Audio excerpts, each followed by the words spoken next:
वहीं राजधानी लखनऊ के आलमबाग थाना क्षेत्र में बीते 5 जून को 3 साल की मासूम दिव्यांग बच्ची के साथ रेप की घटना हुई थी। इस घटना को अंजाम देने वाले आरोपी दीपक वर्मा को पुलिस ने 24 घंटे के अंदर ढूंढ निकाला। गुरुवार देर रात कैंट आलमबाग बॉर्डर के पास देवी खेड़ा रोड पर पुलिस और आरोपी के बीच मुठभेड़ में दीपक वर्मा को गोली लगी, जिसके बाद उसे अस्पताल में भर्ती कराया गया, जहां पर डॉक्टरों ने उसे मृत घोषित कर दिया।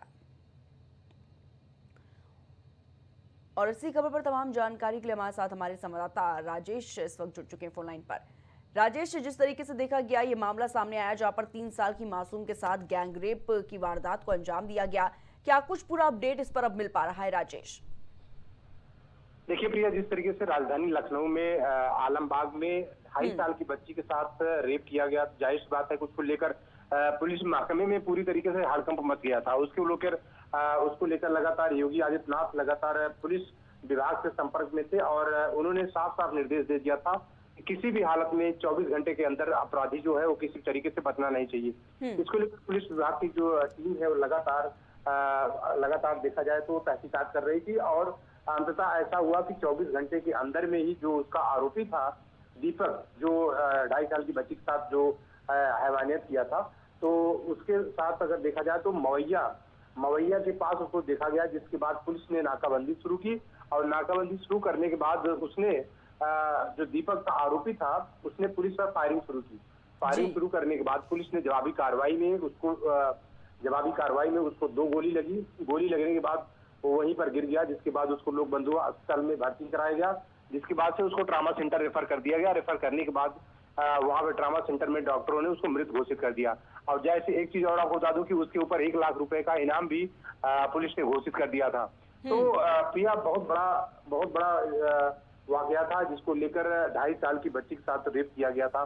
और सबसे बड़ी बात यह है कि जिस घटना ने पूरे राजधानी को झकझोर दिया था, जिसको लेकर सीएम योगी आदित्यनाथ ने बड़े पैमाने पर पुलिस को निर्देश दिया था कि किसी भी हालत में जो आरोपी है बचना नहीं चाहिए। प्रिया, बिल्कुल राजेश, क्योंकि जिस तरीके से अगर बात की जाए पुलिस रात में गश्त करती है, पेट्रोलिंग करती है, लेकिन उसके बाद इस तरह की जगह ने जब अपराध किए जाते हैं, एक बड़ा जो सवाल है, जो प्रश्न चिन्ह है, वो पुलिस प्रशासन पर भी खड़ा होता हुआ नजर आता है। राजेश, देखिए प्रिया, बिल्कुल बात सही है, क्योंकि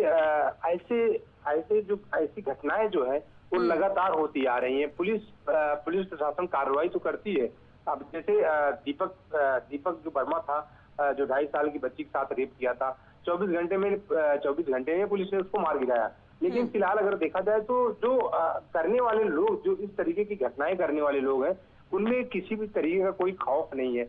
लगातार योगी सरकार 0 टॉलरेंस की नीति पे काम कर रही है, लेकिन फिर भी उत्तर प्रदेश में इतनी ज्यादा घटनाएं, चाहे हत्या की घटनाएं हो, चाहे रेप की घटनाएं हो, चाहे अपहरण की घटनाएं हो, तमाम घटनाएं ऐसी हो रही हैं। और खास करके अगर राजधानी में ऐसा अगर मामला होता है तो कहीं न कहीं देखा जाए तो पुलिस महकमे पर और खुद योगी सरकार पर सवाल खड़ा करता है। जी ठीक है राजेश, बहुत बहुत शुक्रिया आपका हमारे साथ जुड़ने के लिए और तमाम जानकारियों के लिए।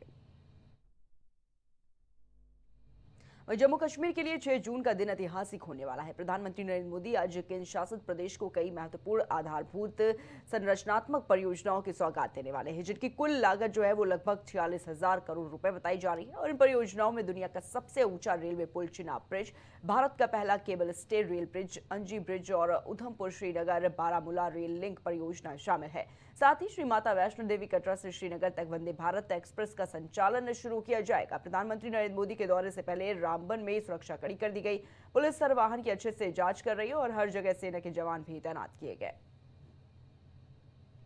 उत्तर प्रदेश के मुख्यमंत्री योगी आदित्यनाथ ने धार्मिक पर्वों को देखते हुए अधिकारियों को विशेष सतर्कता बरतने के निर्देश जारी किए। उन्होंने स्पष्ट किया है कि आने वाले दिन सांप्रदायिक सौहार्द और शांति के लिहाज से बेहद ही संवेदनशील है। मुख्यमंत्री ने प्रशासन को अतिरिक्त सतर्क रहने के निर्देश भी दिए हैं। सीएम योगी आदित्यनाथ ने चेतावनी दी है कि बकरीद के अवसर पर किसी भी प्रतिबंधित पशु जैसे गाय, नीलगाय और ऊंट की कुर्बानी नहीं होनी चाहिए। जिलों में तयशुदा जगहों पर ही कुर्बानी दी जा सकती है। अगर तय स्थानों के बाहर कुर्बानी की जाती है तो सख्त कार्रवाई की जाएगी। और इसके अलावा उन्होंने कहा कि सड़क पर नमाज नहीं पढ़ी जाएगी। आस्था का सम्मान जरूरी है, लेकिन कानून का उल्लंघन बर्दाश्त नहीं होगा। संवेदनशील जगहों पर कड़ी निगरानी भी की जा रही है। बुलंदशहर के गुलावाटी थाना क्षेत्र में शुक्रवार को पुलिस और शातिर वाहन चोर नईम उर्फ चिकना के बीच मुठभेड़ हुई और इस दौरान पुलिस की गोली लगने से आरोपी घायल हो गया। वहीं घायल आरोपी को अस्पताल में भर्ती कराया गया है, जहां पर उसका इलाज जारी है। पुलिस के मुताबिक आरोपी नईम उर्फ चिकना बीते दिनों सिकंदराबाद औद्योगिक क्षेत्र में ट्रकों से की गई एल्यूमिनियम कॉइल मॉड्यूल चोरी की घटनाओं में वांछित था। वह काफी समय से फरार चल रहा था और पुलिस उसकी तलाश में जुटी हुई थी। आज दिनांक 5 जून 2025 की देर रात्रि थाना गुलावटी पुलिस एवं स्वाट टीम फकाना नहर के पास चेकिंग कर रही थी। इसी दौरान एक संदिग्ध बाइक सवार व्यक्ति को पुलिस पार्टी ने रुकने का इशारा किया, जिस पर वह नहीं रुका एवं भागते हुए पुलिस पार्टी के ऊपर फायरिंग की। आत्मरक्षा जवाबी फायरिंग में उक्त बदमाश घायल हो गया है। इसकी पहचान नईम उर्फ चिकना पुत्र अब्दुल अजीज निवासी दिल्ली के रूप में हुई है। यह विगत कुछ महीनों में थाना सिकंदराबाद क्षेत्र अंतर्गत ट्रकों से एसीएम चोरी करने की घटना में वांछित अभियुक्त था। इसके पास से चोरी किए गए एसीएम, एक नाजायज तमंचा, कुछ जिंदा एवं खोखा कारतूस एवं बाइक बरामद की गई है। घायल अभियुक्त को सीएससी उपचार हेतु भेजा गया है। गुलावटी पुलिस के द्वारा अग्रिम विधिक कार्रवाई की जा रही है। कानपुर से खबर, जहां पर विश्व पर्यावरण दिवस के अवसर पर इंडियन एकेडमी ऑफ पीडियाट्रिक्स की कानपुर शाखा ने गुरुवार को जीएसवीएम मेडिकल कॉलेज के बाल रोग विभाग में एक विशेष वृक्षारोपण कार्यक्रम का आयोजन किया। कार्यक्रम का उद्देश्य बच्चों और किशोरों को स्वास्थ्य की रक्षा के लिए पर्यावरण संरक्षण की भावना को बढ़ावा देना है।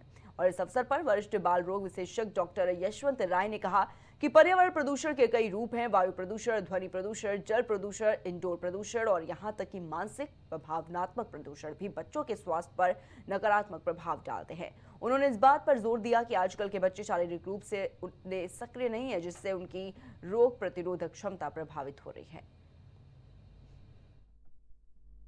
देखिए, आज विश्व पर्यावरण दिवस है और विश्व पर्यावरण दिवस पर हम कानपुर की भारतीय बाल रोग अकादमी की इकाई की तरफ से ये जो मेडिकल कॉलेज का बाल रोग विभाग है उसके तत्वावधान में एक संयुक्त प्रेस वार्ता करके बच्चों के पक्ष को जनता और समाज के सामने रख रहे हैं, उनके सामने रख रहे हैं जो जिम्मेदार हैं, जो उसमें बदलाव ला सकते हैं, जो डिसीजन मेकिंग कैपेसिटी में।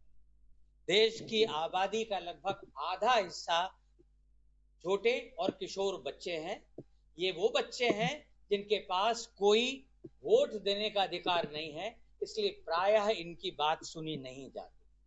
और अब धीरे धीरे प्रदूषण का दानव इतना विकराल हो गया है कि रेत हाथ की मुट्ठियों से फिसलती जा रही है और हमें लगता है कि जब भविष्य असुरक्षित हो तो हमें ये आवाज देनी होगी, ये आह्वान करना।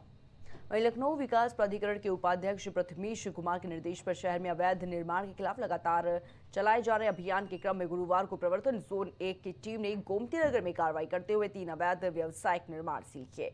तो वहीं दूसरी तरफ प्रवर्तन जोन 1 के जोनल अधिकारी दिव्यांश त्रिवेदी ने बताया है कि रवि प्रताप सिंह और अन्य द्वारा गोमती नगर विस्तार के सेक्टर 1 में ब्रांड गोदाम के बगल में लगभग 150 वर्ग मीटर क्षेत्रफल में अवैध रूप से निर्माण कार्य कराया जा रहा था। और इसी तरह हरीश बागरी अन्य द्वारा गोमती नगर के विक्रांत खंड में लगभग 300 वर्ग मीटर क्षेत्रफल के भूखंड पर व्यावसायिक निर्माण कराया जा रहा था। इसके अलावा सुनील सिंह, सत्य जायसवाल और अन्य द्वारा गोमती नगर विस्तार के सेक्टर 6 में लगभग 200 वर्ग मीटर क्षेत्रफल के भूखंड पर व्यावसायिक निर्माण कराए जा रहे थे। और इन तीनों अवैध निर्माणों के विरुद्ध विहित न्यायालय द्वारा वाद योजित करते हुए सीलिंग के आदेश पारित किए गए थे, जिसके अनुपालन में प्रवर्तन टीम के द्वारा तीनों निर्माणाधीन भवनों को सील कर दिया गया है।